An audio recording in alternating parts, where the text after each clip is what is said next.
What is going on YouTube? In today's video, I'm gonna go over my heating system in here. I converted a wood stove to burn waste oil, and that's what I heat my shop with. I posted a couple reels and it's getting a ton of views, but some people understand what it is. Some people are extremely confused. Some people say I'm gonna die in here. It's not that big of a deal. If you know what you're doing, if you watch it, it's completely safe. I'm gonna show you guys, today's video is gonna be focused on that. I'm gonna show you guys the setup, how it works, cleaning out the bowl, starting it out, putting the fire out, and all from start to finish. So that way you guys know exactly how it works, exactly everything that's needed to make this work, and how safe it is. So let's get to it. As you can see, there's no heat in the shop right now. It's 40 degrees, so it's pretty chilly. So we're gonna walk over to the stove here. And while this is heating up, I'll clean up this mess in the shop. So people are very, there's a lot of good comments and there's a lot of people that don't understand how these work. And they're like, oh, you're gonna burn your place down. Or the line above is gonna leak oil and it's gonna catch fire and it's gonna turn into first of all, if you build one of these, you have to watch it. This is not something that you let it burn in the shop and you go inside and you have you bake a pizza and then you come out an hour later hoping that it's still fine. It probably will be fine, but you have to watch it because as the temperature in the shop gets warmer, your oil flow will go faster because oil gets thinner as it gets hot. So you have to watch the flow. When this is like really hot and the shop is warm, you do have to back off on the valve to flow a little less because otherwise you're giving it too much fuel, the fire gets too out of hand. Your stove will probably reach 900 to 1,000 degrees, and that's not gonna be a good thing. So I try and keep my stove at around 700, which is perfectly in the burning zone. So I'm gonna explain everything from the guts on the inside to the outside in one video. That way, if you wanna if you really wanna know how this works, you can watch the whole video instead of skipping little reels here and there. So let's get started. All right, the first thing you have is the reservoir. You can have any reservoir. You can have a 55-gallon drum above the stove doing a gravity feed. I chose a smaller one because I can always come in here and fill that up with the stove still running. It does not get that hot in there, and I'll tell you why. So mine is a 5-gallon, and this will run, 5 gallons will literally run 12 hours straight, and I'm never out here for 12 hours. This is a shop at home. This is not a shop that I work out of. So when people say, oh, you're gonna need a lot of oil, it's like, not really, because I'm not here 12 hours at a time every single day. I do have a regular job. This is just my hobby. So if you wanna build one of these to heat up your business, I don't know if that's gonna work out for you. They do sell industrial ones that you can buy, that you can let it sit there and not worry about it. This is a homemade, is a way to get basically almost free heat for your home shop or your barn, whatever. But anyway, that's where you put your oil. I did weld over here, and that'll give you a little gauge to tell you how much oil's in it. Then there's one ball valve in here. Obviously, when you open the ball valve, oil will start to flow down this tube. I pressed a little piece of copper tubing in there. I don't know if you can see. And as soon as I open that valve, that'll start to drip. I'll show you guys here real quick. So I'm gonna open this slowly. And right now the oil is really cold, so it's gonna flow thick. It's gonna be kind of like honey. See how thick it is? If I was to open this one, the shop is at 80 degrees or 65 to 70 degrees. That'll flow a lot faster, which means you're gonna get, this line will be warmer. The oil is gonna flow down the line a lot faster. So that's when temperature comes into play. And then this here is a little reservoir so I can watch it from across the shop. If this is flowing too fast, because this tube can only flow so much oil before it starts to back up. And as soon as it backs up, it'll come out of the front here and drip. So if I see that I'm getting oil here and it's filling up, because this will take a while to fill up with a little drip feed like that. If I see that I'm getting oil here, I just walk over and I back off on the valve to get less drip. That way, as soon as I adjust the valve, it immediately stops and starts to go down, and I don't get anything out of the front anymore. So this is here for a reason, just to tell me that it's like, okay, the oil's getting thinner now and it's flowing faster, back off on the valve. This line here that everyone's freaking out about, it goes above the stove, right? It's pretty far off the stove except for on the edges here. It's about an inch off. This top here does not get extremely hot. The only area of the stove that gets extremely hot is this here, the center.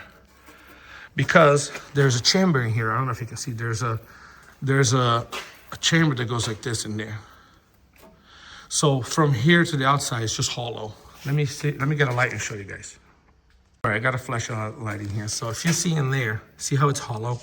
The top of the stove where the flame hits is actually down there. Up here, that's just a plate. So the only chamber that gets as hot as the stove, and this is where the gauge is going in. The gauge is measuring that center chamber here, which is closed by a wall all in there. So this side is the same way. So it's just the center, just this part here gets really hot. This whole area here on the outside, it gets hot from, you know, the cast iron getting hot, but it doesn't get extremely hot because you have air blowing.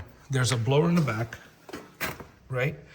This area in the back is hollow, so air from that blower comes up, goes into this hollow area, comes out the front, and that harvests heat from, you know, the lower part of the plate and the back part of the plate there. So these people that are like, oh, you know, this oil line is gonna break. First of all, that's not gonna break because this is literally just a gravity feed. This thing here, there's almost zero chance of this leaking because it's not being moved. It's being expanded a little bit, but it's not under pressure. It's literally just drip feed. And God forbid it did leak. All it's gonna do is gonna drip here in this part that does not get as hot, and it's gonna make a little puff of smoke. Obviously, if you have enough oil in here and you let it cook there and bake, you could catch on fire. I'm not saying you can't. But again, I never leave this stove on when I'm not here. If I'm in the shop and I start to get a little smoke, it'll be obvious. I come over here, I hit the timer, close the valve, and within 3 minutes, the stove is off. It's not a big deal. You just have to know what you're doing and you have to watch it. And that's the mistake that you see people like, oh, I built one of these and I caught my shop on fire. Yeah, because you probably went in to play Xbox and then you came out and your place is on fire because something happened and you weren't there. You have to be there. You want cheap heat, you have to be there and watch it. This is not a heating system that you can just walk away and leave it there. So that's that. And again, the line is running over the area that does not get as hot. So you get a little bit of radiation from the cast iron just to keep the line warm, but I can walk up at any time and grab this line and it would not burn my hand. So just so you guys stop freaking out for no reason. Then down here, I have an air pump. That air pump is out of an old stove. There used to be like the just to get the steam from when you're cooking, there used to be like a little grate in the middle of an old stove and used to just blow air. You can buy any pump that pushes like 50 or 60 CFM of air. They have some on Amazon for like 60, 70 bucks. It doesn't have to be that big. This one's just an old school one and it's really quiet. And I have an automotive air filter in there. And it's nice because it will take the cold air because, you know, as you produce heat will rise. So down low, you are gonna get the coldest air in your shop. So it's always gonna get a nice, I could always, if I really wanted to drill a hole to the garage wall, get air from outside, but I think that's overkill for this.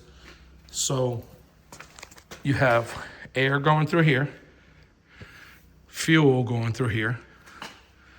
So this pipe continues all the way inside. Now we're gonna go on the inside of it. Let me set up the light here. All right, so in here I have a stainless bowl. So this is just like a little rotor that I had just to keep, see how this is all the buildup you get from like synthetic oils, or even regular oil, but the more additives the oil has that you're burning, you're gonna get ash, and you're gonna get ash no matter what you burn. So I'll show you guys. It takes literally 5 minutes to clean and you're backing up and running again. You do have to clean this like daily. So you run this for 10 hours. Next day when you come into the shop, you pull this pot out, you clean it super quick, and I'll show you guys how to put it back in, and you're good to go for another 10 hours. So it is, you do have to clean it every day, but it's as easy as just cleaning the pot. It literally takes less than 5 minutes. So let me set this aside here. And I have a stainless pot, and then I have a cast iron pot underneath it. The reason why I have two is because over time, this here, when the stove is at full blast, it's like cherry red, it's like glowing. Eventually, this will will melt away, and you're gonna get like a hole on the side or anything. And when that happens, if that happens in the middle of a burn, I don't want the oil to start leaking into the inside of the stove and then going crazy. So if I do, this pan does go bad and I get a hole on it, it'll start leaking oil into this pan here, which is cast iron, and it'll hold it and it'll be fine. So this is just a safety. In case this pan fails, this one will catch the oil. It's not gonna make a mess. I can shut off the stove. And I probably won't even notice if this has a hole in it, honestly, until I shut it off at the end of the day and see that there's oil in here. So again, this is just a safety. So I'll show you guys here. All you gotta do is turn the pan like that, slide it, pull the pan out. This is probably 6 hours of burning. This is all the ash or the additives that were in the oil. So I'll show you guys how to clean this bowl. That side. Now let me take the foam off the stand and I'll show you guys the inside of the stove. It's very simple. And I have this on my previous video, but I want to put this on one video. So this pipe that comes onto the side here, comes out through there, goes down, and then at the last minute here, it does like a little 45-degree angle. I don't know if you guys will be able to see it, but that copper line that's going on the side is running down in the center of this, and it's flush with this here. Let me see if I can show you. I might not be able to show you. Let's see. I don't know if you guys can see it, but anyway, so the line is there. So as soon as I turn on that blower starts to blow air in here. And as soon as I turn on the oil line that's all the way, it ends about right here, will start to drip oil. So the air coming down this tube keeps that copper line cool. So you figure that line is gonna get damaged with that much heat, and it does not, because the air coming around this, inside this pipe, keeps that line cool. So now you have your air from any blower that you can find, and your oil feed from a 3/8 copper line. Then all you need is a pan. So like I said, I go on Amazon, I buy these heavy duty stainless steel pans, and they're decently thick. And I just run these, and when they go bad, it's $11 to buy another one. But I always have something underneath to catch oil in case that pan does fail, because I have seen it fail. Now I'm gonna show you guys how to clean that pan, and then we're gonna start this up. All right, so cleaning the pan is super easy. I took a little dollar scraper and I bent the sides of it to make it like round. And then I basically just go around.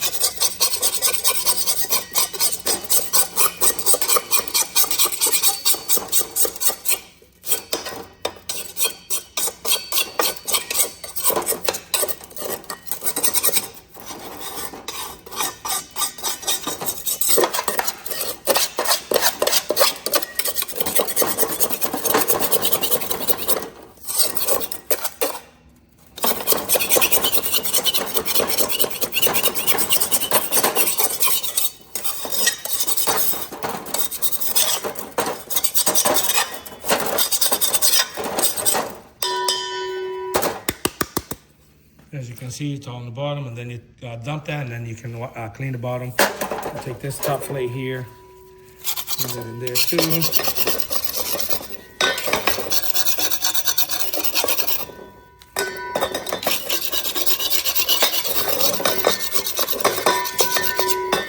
This one that's not as important. You just want to get the most of it out. All right, now let's dump that.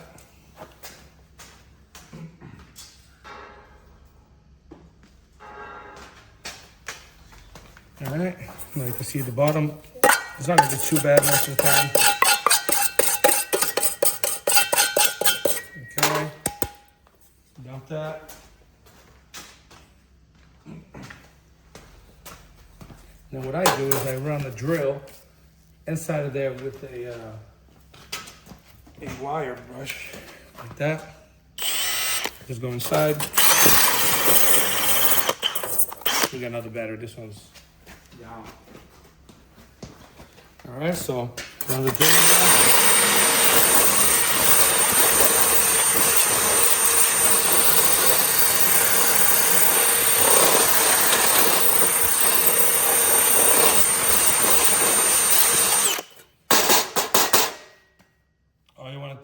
the shiny from here down. The sides don't matter. It's just the bottom where the oil is going to drip. Okay, do another quick little pass.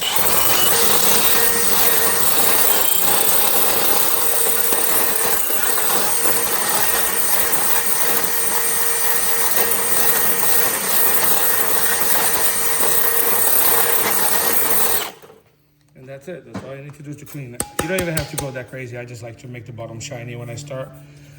That's it. Just dump that and you're good to go. So now, with the pan clean, just put it in there like that. And now we're ready to start it. So let me show you guys what I used to start it. All right, so here's what I used to start it. So I mix 4-to-1 of the waste oil that I'm gonna use to burn and diesel. So I put diesel right about to here and then the rest oil. And that makes a very thin oil that's a little more flammable than just regular oil and catches fire faster. So this is what I used to start. So I basically just open this up. I leave this here just for starting. I come in here. I put a little bit of oil in there. Let me actually put the light in there so you guys can see. You don't put a ton of oil.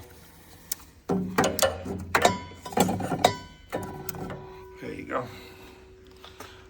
Put some oil on the bottom.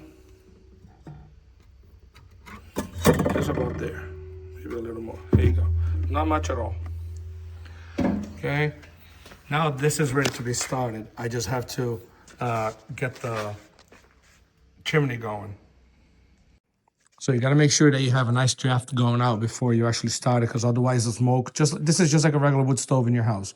If you just start it up when it's freezing cold in here, the smoke can actually come into the shop instead of outside. So what you want to do is you want to take a MAP torch and you want to heat up the inside of the chamber.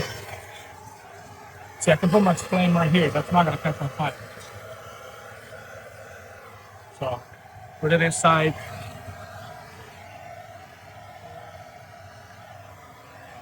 Basically want to go around and heat up the whole side of the stove a little bit. And what you're doing right now is you're creating a nice draft. Point it up at the chimney.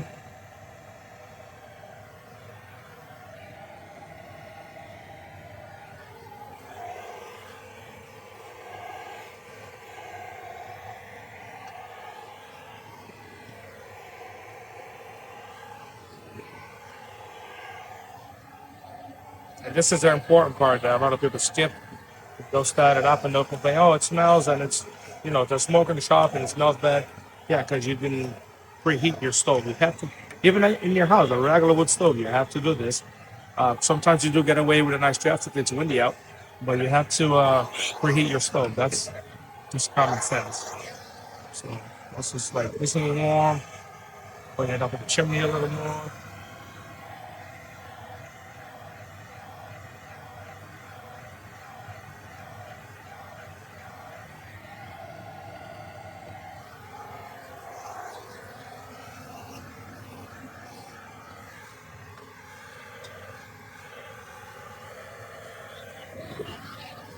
Okay. Once you have it, a little bit of warm air in there. You can heat it very fine.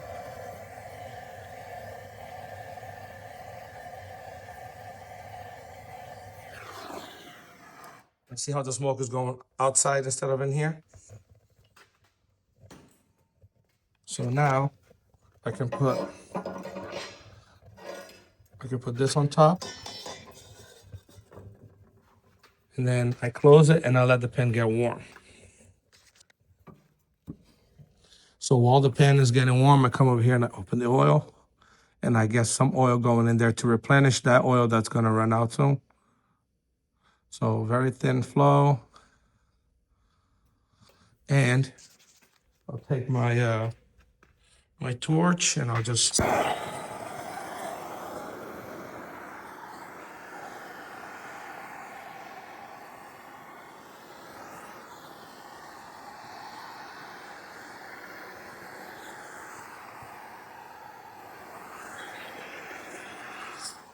That's it. So now, let that burn a little bit, and then after about 3 or 4 minutes, that bowl is gonna get hot enough where I can turn the blower on. If you wait a couple of minutes and you turn your blower on and it puts that flame out, that means the bowl's not hot enough. Shut off the blower, let that oil burn a little more, get it hot, and then turn it on again. Eventually you're gonna turn that on and the flame's gonna get super big and it's not gonna put itself out. All right, it's been a couple of minutes. It might put itself out like I told you, but let's try it. So in my setup, press and hold this for 4 seconds and it turns the blower on.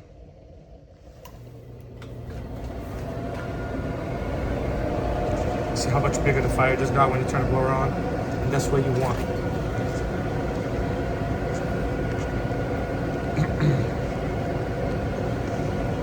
You can even open this, it's not gonna come out. So you can see in there.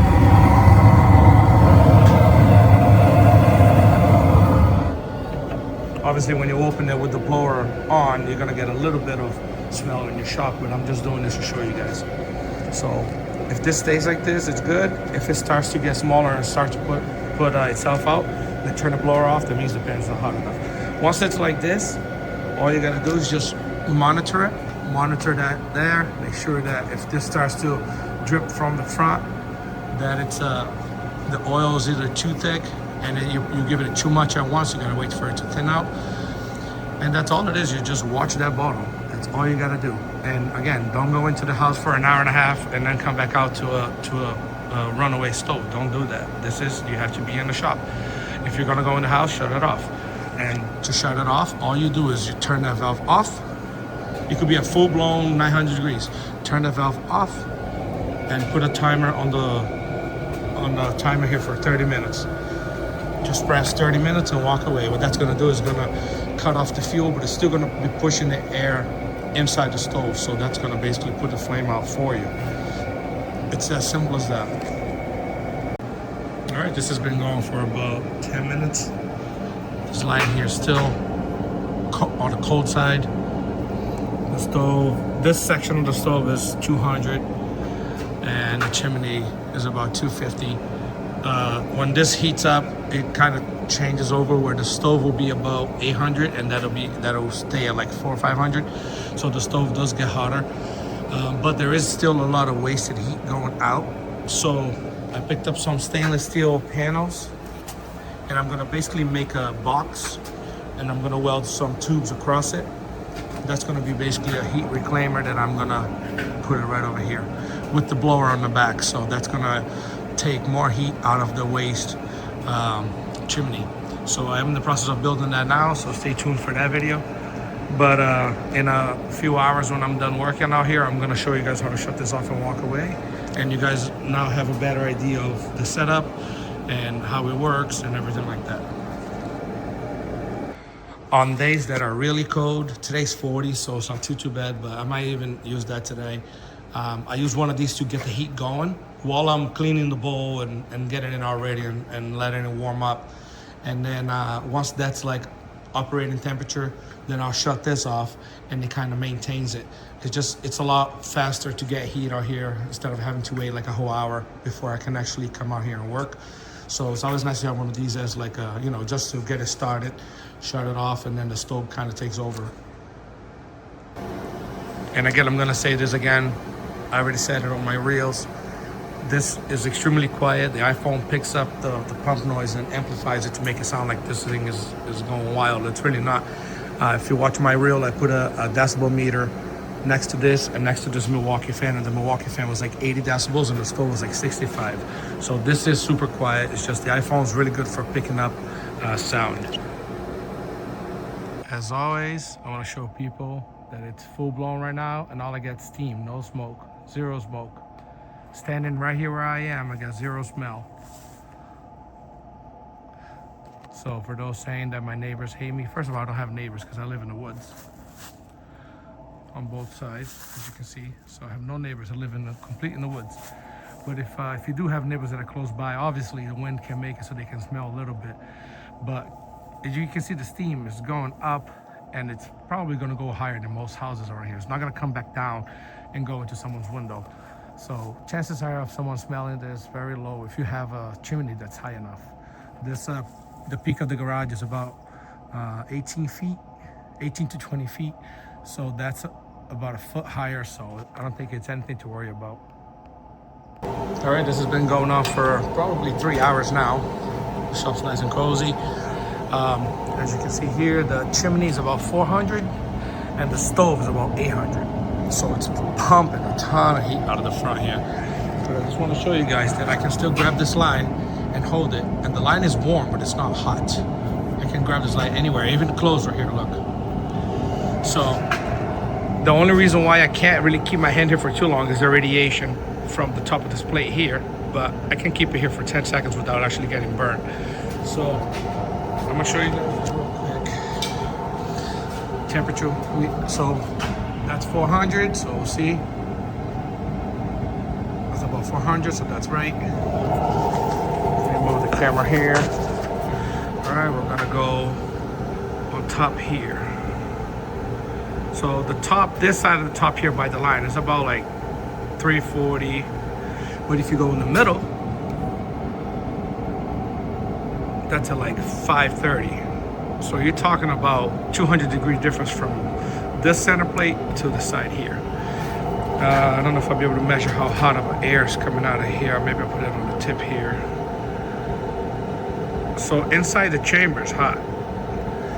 So you get a nice breeze of air from that pump, that blower in the back. Now that comes stock on most wood stoves. They'll have that pump came with a wood stove. That's not nothing I bought, but that's about probably a 40-50 CFM blower right there. So all you need is another one of those on the bottom. You don't even, this is just big, but it's really not, it doesn't move a ton of air. So if you get a 50 CFM blower on the bottom, the one on the back, that will be plenty. And again, like I said, this is not too hot. The stove is about 800, so the stove usually gets double the hot as the chimney, but I am still gonna build that box so I can harvest some more heat from the chimney. But yeah, guys, it's been running for 3 hours. I have not adjusted this valve once. Still where I started it up. I might have to do it if I run it for like 8 hours, 9 hours. I might have to adjust that valve once or twice. But other than that, it just runs, it puts out heat, it's quiet. I got no smell in the shop, I got no smoke. I don't know what else you guys want for heat.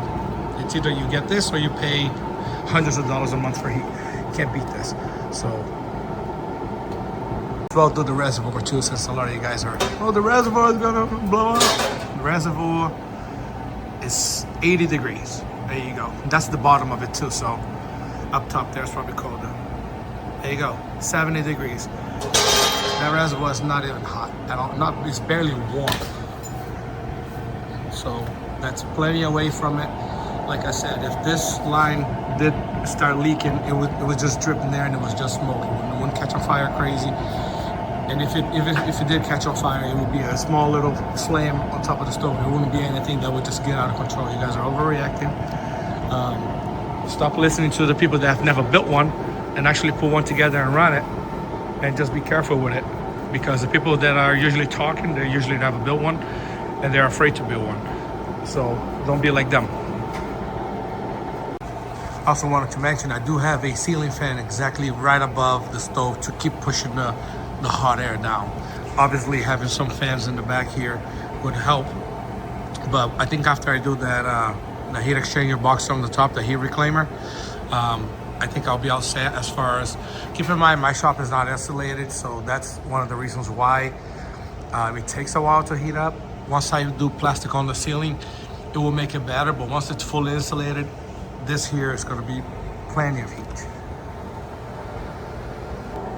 All right, I'm going to shut this down so you guys can see how simple it is. It's full-blown fire in there still. Stove is at about 900 degrees. This is the internal of the stove. Basically, the inside of the chamber down there. And chimney is about 350, a little less than 350. So to shut this off, all I gotta do is come in here, close the oil, press 30 minutes. See, 30 minutes lit up. Now, this blower is gonna run for 30 minutes. What's gonna happen is the fire, as you can see, it's already starting to get smaller. Look. It's gonna burn whatever oil is left going down the line, whatever oil is in the pan, which is not much, and it's gonna slowly get smaller and smaller until it puts itself out. Once it puts itself out, the blower usually takes about 5 minutes. The blower will blow on on the pan for another 20-25 minutes to cool it down. So you can literally walk away from it as is right now, and it'll fully put itself out and cool itself down with that timer. So it's perfect. I'll come back in about 5 minutes and I'll show you guys. This is less than 2 minutes after I stopped the video. The flame already got smaller. I can open and show you. It's literally just gonna burn whatever's left, and then just keep getting smaller and smaller. So as you can see, the pan is like glowing pretty good on the bottom. So I'll give it another 3 minutes and show you guys. There you go. This is about 3 minutes into it. I still got like 25 minutes on the timer, and as you guys can see, it's pretty much almost out. It's gonna blow air into that bowl until it's literally out. You can literally, if you have a birthday party to go to, shut the valve, press the timer on, and walk away. There's no more fuel going into it. It's not gonna get out of hand. There's nothing that can go wrong while you're gone. So I say that's an awesome setup for pretty much free heat. All I have to pay is electricity to run that little blower there, which draws like freaking 3 amps. And this thing puts out a ton of heat, guys. I'm telling you, if you have a small shop, a garage, a barn, whatever, build one of these. I have videos on my channel of how I built it. I have like five videos I put up. Just build one of these. It's gonna give you heat for wicked cheap, guys. All right, guys, hopefully that cleared some of the information, some of the questions you had about building one of those waste oil heaters. It's definitely a nice thing to have. If you guys have any questions that I missed, any information that I missed, any recommendations of what I should do to make it better, put it down in the comments. I would appreciate it. And stay tuned for some more updates on the stove and anything we're building. Take care. See you guys on the next one.